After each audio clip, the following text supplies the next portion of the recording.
Oh, dear Annika and Gracie. What is the correlation between the number of humans present within a 30-meter radius of a focal squirrel and the number of conspecific squirrels observed in that same area? Additionally, what is the correlation between the number of conspecific squirrels present and the percentage of time a focal squirrel displays vigilance? From Ecology Lab Section A1. These are some interesting questions. Let's first give a summary of what this all means. I'm sure many of you have seen eastern gray squirrels whenever you walk outside. However, it's probably unlikely that you have ever been able to get close to a squirrel, as they usually freeze in place and run away when they see humans or experience threats. We go to Georgia Tech and we see a lot of squirrels around campus. We conducted a long study, more like a multitude of studies, with our ecology lab peers.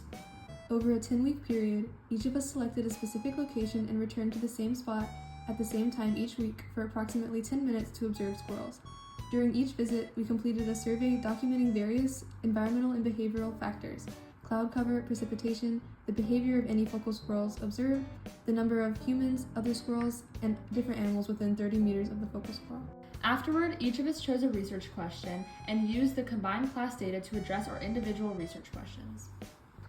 In my study, I aimed to answer the research question, what is the relationship between the number of humans observed and the number of conspecific squirrels observed within a 30-meter radius of the focal squirrel?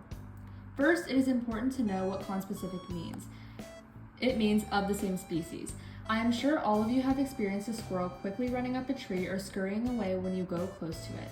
Because of this common occurrence, we hypothesize that an increase in the number of humans will have an inverse relationship to the number of observed conspecific squirrels on Georgia Tech's campus.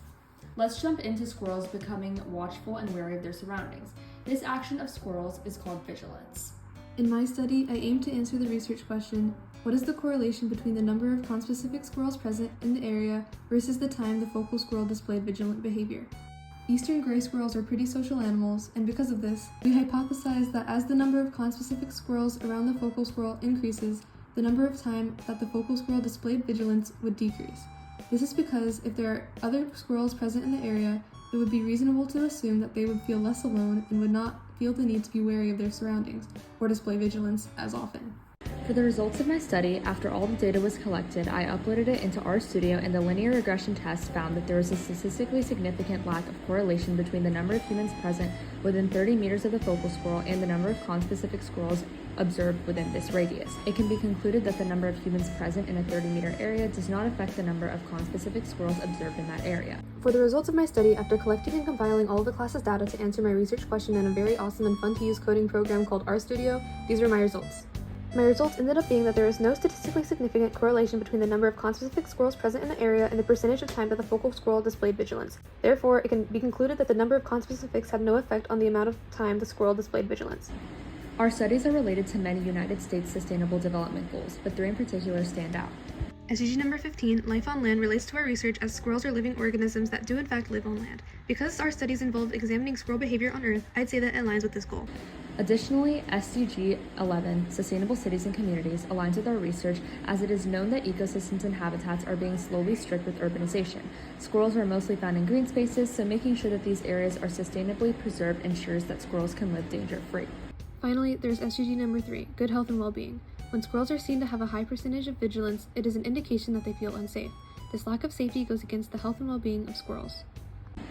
These Sustainable Development Goals combine to explain a broader ecological issue, growing urbanization. Urbanization strips wildlife habitats and alters wildlife behavior.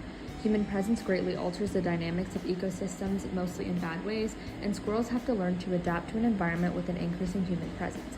For instance, a study showed that increasing urbanization decreases biodiversity and population density. These studies can contribute to further research in more ways that squirrels find danger and how urbanization leads to this. Existing literature often states that an increase in noise in urban landscapes results in altered behavior of animals. However, future research can expand on how this urban noise contributes to vigilance and how other such factors that may cause squirrels to be found less in some areas than others. Thanks for listening to our presentation. We hope you learned a lot about the eastern gray squirrel.